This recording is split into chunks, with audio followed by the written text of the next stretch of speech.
해볼 건 뭐냐면 오늘 요거 한번 공부 한번 해볼게요. 그러니까 뭘 공부할 거냐면은 추세선 돌파하는 방향에 대해서, 그러니까 돌파를 했을 때 진입을 어떻게 성공적으로 할 수 있는지 방향성에 대해서 한번 간단하게 특강을 좀 한번 해보도록 하겠습니다. 자, 그리고 자리가 나오면은 한번 진입을 해볼게요. 자, 일단 우리가 추세선으로 트레이딩하는 거를 이제 뭐 일반적으로 이제 추세선 돌파 매매 이렇게 이제 많이 얘기를 하는데, 보통 추세선을 돌파를 하기 전에는 최소 지지 저항선이 2개 이상 형성이 되어야 우리가 추세선 돌파 매매를 할 수가 있죠. 예를 들어서 올라가는 추세에서 이렇게 고점과 저점을 높여가면서 이렇게 올라가는 파동이 있다고 치면 저점을 이렇게 추세선을 이었을 때, 자, 이렇게 만약에 깼어요. 깨면은 여기서 이제 매도를 들어가는 게 이제 돌파 매매가 되겠죠. 그리고 반대로 이런 식으로, 자, 저점이 낮아지는데 직전 고점을 이렇게 돌파했을 때 우리가 매매하는 거를 돌파 매매라고 합니다. 매도 방향, 매수 방향만 틀린 거죠. 그런데 우리가 이 돌파 매매를 확실하게 볼 수 있는 방법이 뭐가 있을까요? 무조건 추세선 돌파만 된다고 해서 수익이 나는 건 아니죠. 거의 대부분, 거의 제가 이제 봤을 때 거의 프로에서 한 60% 정도, 10%에서 60% 정도는 거짓 돌파가 되는 경우가 굉장히 많습니다.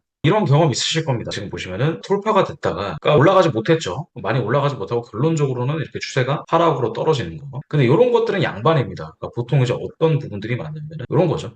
이렇게 저 돌파가 나와서 여기서 숏을 들어갔는데 반대로 이렇게 쳐 올려버리는 경우. 그래서 여기서 예를 들어 전고점이나 이쪽 부분에 손절을 해서 여기서 돌파를 했어요. 보세요. 처음 이렇게 추세선 이어놓고 돌파해서 이 자리에서 돌파해서 매도로 들어갔는데 전고점을 뚫으면서 손절이 났고, 그리고 또 이렇게 추세선을 이어서 돌파가 또 나왔으니까 여기서 또 매도 들어가서 또 수익을 내보려고 들어갔더니 또 반대로 쳐 올려가지고 손절하는 경우가 많습니다. 자, 그러면은 우리가 이런 구간들을 어떻게 우리가 방지할 수 있을까? 이 거짓 돌파. 거짓 돌파를 완벽하게 뭐 방지할 수는 없겠죠. 모든 것은 확률 게임이니까. 근데 그나마 우리가 거짓 돌파를 피할 수 있는 방법을 제가 하나 소개해드리고자 합니다. 이거 두 개를 잘 체크를 해야, 어떤 저항선에서 지지선을 체크를 해야 되냐면 고래들이 많이 사고 팔았던 지역, 사고 팔았던 구간. 근데 이거를 거래량으로 볼 수도 있고, 하지만 구체적으로 확실히 볼 수 있는 거는, 자, 가격의 움직임이 정확하게 나왔던 구간을 체크하는 겁니다. 자, 지금 나스닥을 볼 때 추세선을 뭐 이렇게 이을 수도 있고요. 그러니까 사실 추세선은 있기 나름이에요. 그러니까 어떻게 추세선을 이느냐에 따라 조금 달라지는데, 자, 지금 제가 이렇게 이은 것처럼 이런 식으로 이을 수도 있고, 아니면은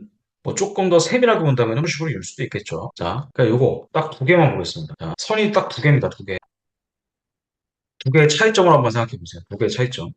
자, 여기랑 여기는 확실하게 뭐가 나와 있죠? 확실하게 하락이 나왔던 부분이죠. 그럼 이 하락이 나왔던 부분에 추세 차후에 이 자리가 돌파가 되니까는 이렇게 리테스트 이후에 급등이 나온 거 볼 수가 있죠.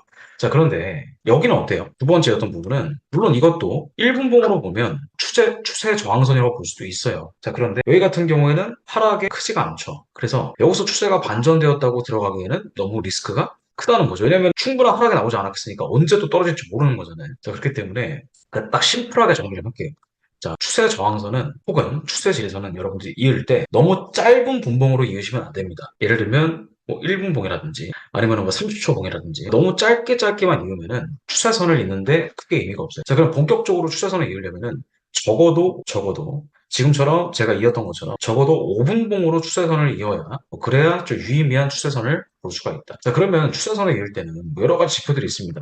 뭐 예를 들어서 뭐 RSI 기준으로도 볼 수도 있고, 그나마 좀 객관적인 거를 우리가 보기 위해서는 뭘 기준으로 보는 게 좋을까요? 저는 맥디를 자주 사용합니다. 자, 이거는 다시 한번 제가 처음부터 지표를 추가할 때 일단 지표에서 MACD 입력하시고요. 여기서 Moving Average Convergence Divergence 이걸 추가하시면은 아마 기본 지표가 이렇게 나와 있을 겁니다. 근데 아마 이게 처음에는 이렇게 보이지 않을 거고요. 어떻게 보일 거냐면 이런 식으로 보는 게 정상입니다. 자, 근데 이렇게 보면 이게 어디가 저점이고 어디가 고점이고 그걸 명확하게 알 수가 없기 때문에, 자, 일단 이걸 더블 클릭하시고, 자, 히스토그램은 그대로 냅두시고요. 맥디랑 시그널 지어주시고 이렇게 확인 누르시면은, 자, 이렇게 됩니다. 근데 이것도 아직은 조금 깔끔하지가 않아요.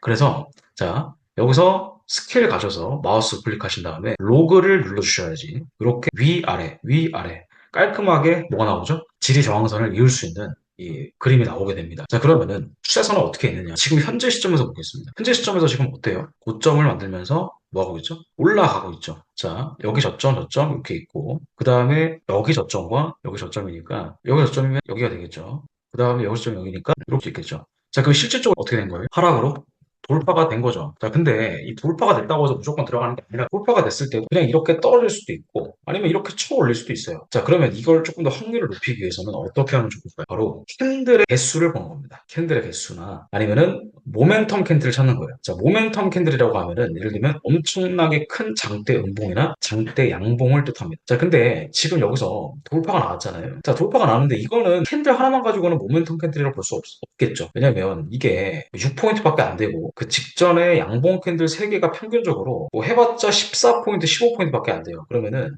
이거를 모멘텀 캔들이라고 우리가 부르려면은 이 캔들에 적어도 한 3배 정도, 그러니까 10포인트라고 한다면은 적어도 몇 포인트 이상, 30포인트 이상의 장대 음봉을 한 번에 돌파하거나 혹은 연달아 캔들이 3개가 나오거나 음봉이, 그러니까 돌파봉 포함해서 연달아 캔들이 3개가 나오면은 우리가 매도나 매수를 들어갈 수가 있습니다. 근데 이거는 지금 아직까지 종가로 끝난 게 아니잖아요. 만약에 3분 뒤에 뭐 종가로 마감한다. 그러면 우리가 이제 추세선 바깥에서 돌파가 나왔고 조건이 성립됐기 때문에 이 자리에서 매도 진입을 할 수가 있겠죠. 손절 라인은 위에다가 잡고 자 그러면은 지금 이게 아직까지 뭐 진입은 안 했지만 어떻게 될지 모르지만 만약에 진입한다고 가정을 해보면은 이게 종가로 끝났을 때는 포지션은 어떻게 하시면 좋을까요? 포지션 일단 여기서 만약에 종가로 끝났다고 하면은 진입을 일단 하는 겁니다. 먼저 매도 진입을 시장가로 들어가는 거예요. 그 다음에 손절 라인은 위에다가 전고점까지 본다면 16.8포인트, 16.8포인트, 17포인트 정도 잡는다고 보시면 됩니다. 아직까지 종가로 끝나진 않았지만. 자, 그러면은 손익비는 일반적으로 얼마를 보는 거냐면 일반적으로 1.5로 봅니다. 지지선 위에다가 설정해야 되니까는 전고점까지 딱 설정하는 게 맞을 것 같아요. 그러니까 대략 넉넉 잡고 한 20포인트 정도 잡는다고 생각을 해보면은 그러면은 실질적으로 타점은 언제 들어가는가? 아직 종가 끝난 게 아니니까 요즘 들어가는 거겠죠. 자, 그래서 손익비는 1.5 대 1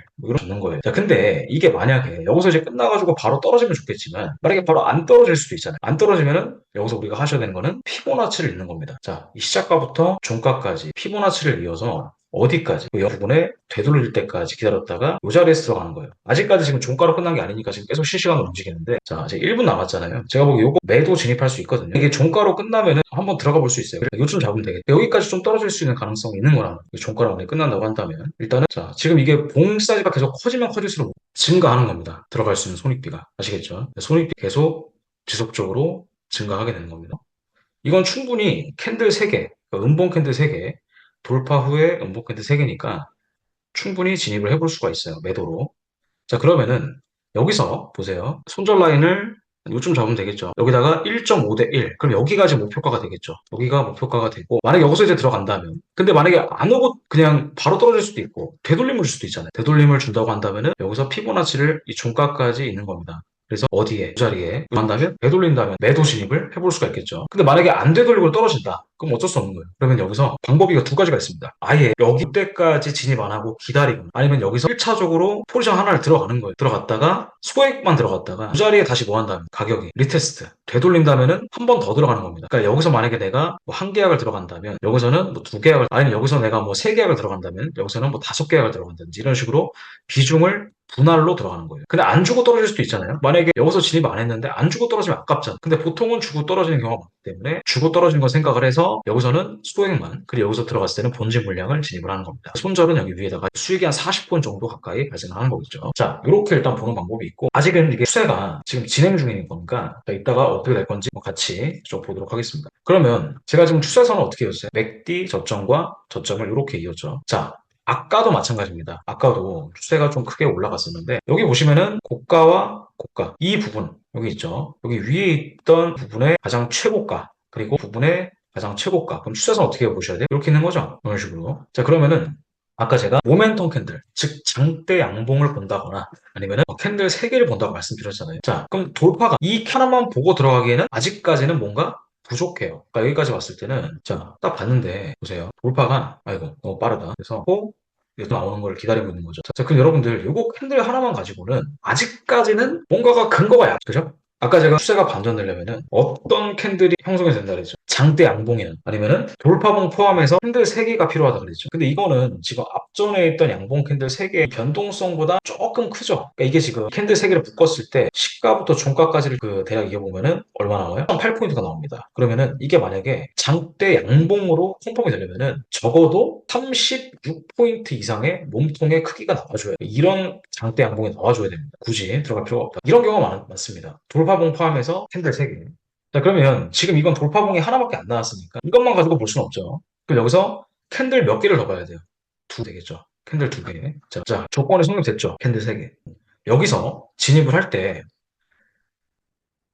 일단은 손절 라인을 설정해 주시는 게 좋습니다. 일단, 자, 여기서 매수를 들어가는 거잖아요. 손절이 추세선 안쪽, 대략 한 요쯤 되겠죠. 요쯤. 자, 그러면은, 여기서 떨어졌다 가는 경우가 있을 거고, 바로 올라가는 경우가 있겠죠. 근데 만약에 내가 지금 조정을 기다렸다가, 이렇게 바로 올라가 버리면 진입을 못 하죠. 근데 그렇다고 해서, 여기서 바로 들어갔는데, 밑으로 떨어지면 또 손해를 보고 시작해야 되잖아요. 두 개의 딜레마를 완벽하게 해결할 수 있는 방법은 없어요.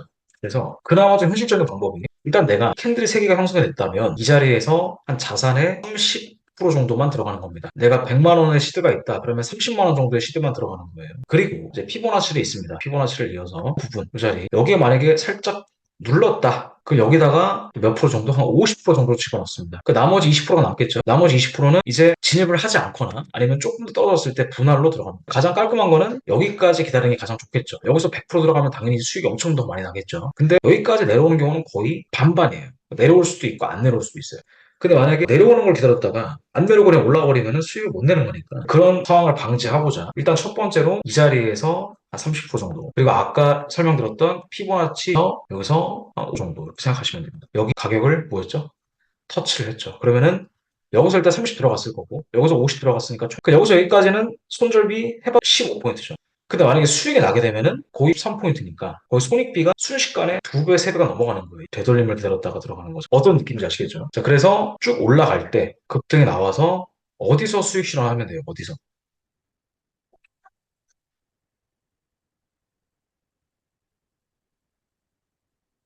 여기 있죠. 여기 언저리에서 수익을 실현하고 나오시면 됩니다. 여기서 바로 들어갈 거라고 생각을 했었는데 반대로 올라가고 있잖아요. 그러면 손절은 일단 여기 위에 도달할 때까지 일단 기다리는 거예요. 근데 만약에 여기서 진입 안 하고 여기까지 기다렸다가 안 오고 떨어지면 아깝잖아요. 그러니까 일단 1차적으로 여기서 들어가고 그 다음에 2차로 여기 오면은 자산의 50% 정도를 추가로 투입을 하는 거겠죠. 자, 그럼 결과는 지켜봐야 됩니다. 어떻게 될지는 모르지만 일단은 이렇게 추세선을 깨면서 운봉 캔들 3개가 나왔기 때문에 떨어질 가능성이 높은 겁니다. 손절이 나게 되더라도 손절 금액이 그렇게 크지가 않아요. 그게 떨어지게 되면 여기서 만약에 그 손익대로 떨어진다면은 굉장히 큰 수익이 발생을 한다. 그렇게 생각을 하시면 됩니다.